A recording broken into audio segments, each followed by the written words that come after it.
Sildren goes and asks Yandamar where Captain Govan is at this moment. He says, I'm not quite sure. He opens up the door and calls out to one of the very few other young men out there.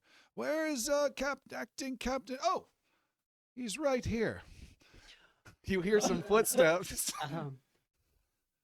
Captain. I have business with this man.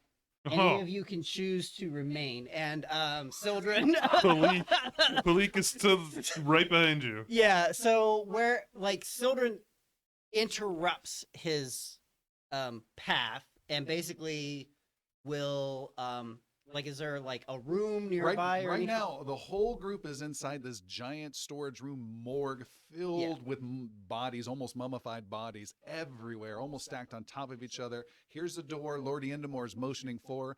In comes a slightly overweight guy who looks like he's been working really hard today, by the way. As he's starting to walk in, Sildren is moving to intercept him. All right, he's at the door. Lord Endemore says, Can we have a moment of your time, Sildren Captain? just basically starts walking him straight back. Okay. Out into the hall away from the room. Yes. Okay. And doesn't look back, assumes that his party is behind him though, based on words and demeanor. But is there a room outside of here that I can push him into, basically? I would do the opposite. Bring him in, and then you've got a room. Undress this motherfucker. Then you've got just Lord Endemore and Therese to deal with, if that helps at all. Okay. Well, another public execution might just be up Sildren's alley. So Lord Endemore's like, oh my. And then Sildren basically just grabs him by the back of the head and brings him inside. What the hell?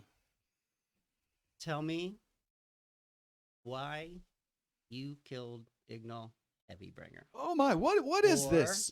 Says Lord Endemore. You will die in moments. Lord Endemore Make says, your decision now. Lord Endemore is getting in the way. Hold on now. Sildren just pushes him out of the way. Okay. He's like, oh, you have a few seconds to find the truth if you want to survive another minute.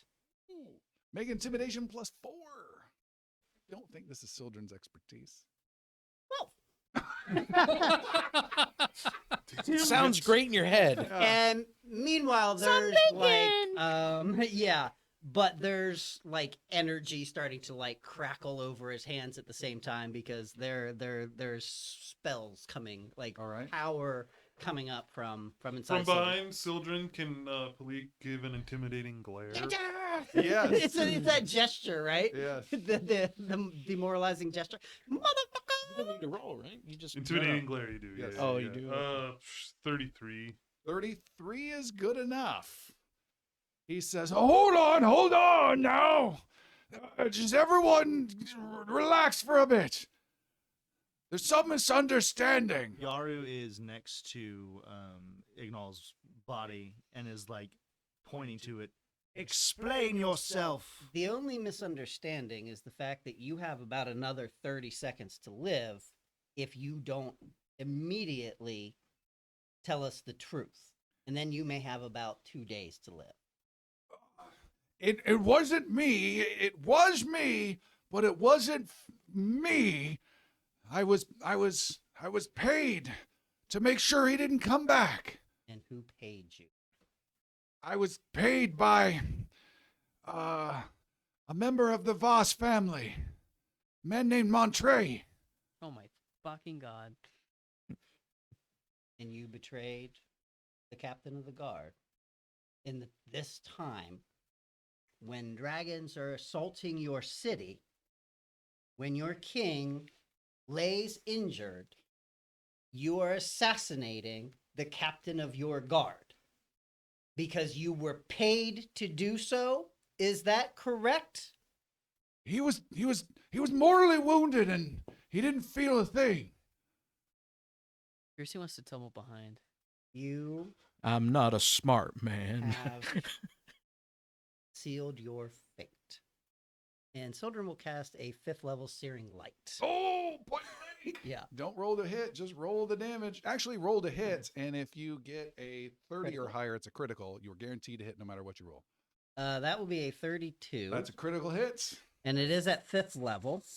Ouch. What are you doing? I told you the truth. Yeah, you did. Good Do you happen to be undead too? Yeah. Oh, good lord, lots of sixes. 10, 15, 25,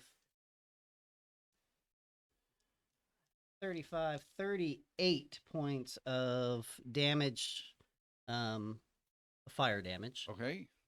A critical hit with 30. Oh, yeah, 38, double that. I'm sorry. 76. 76. Would you like to describe what happens to this person?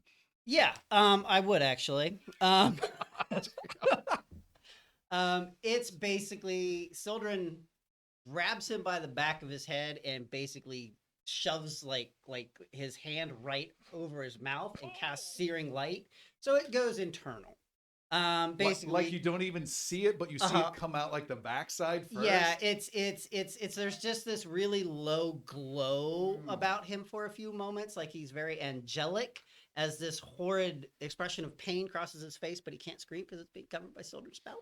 And then he just sort of like loses all strength in his body, and it just sort of just goes numb, like goes limp, and Sildren just releases, and he just falls dead to the ground.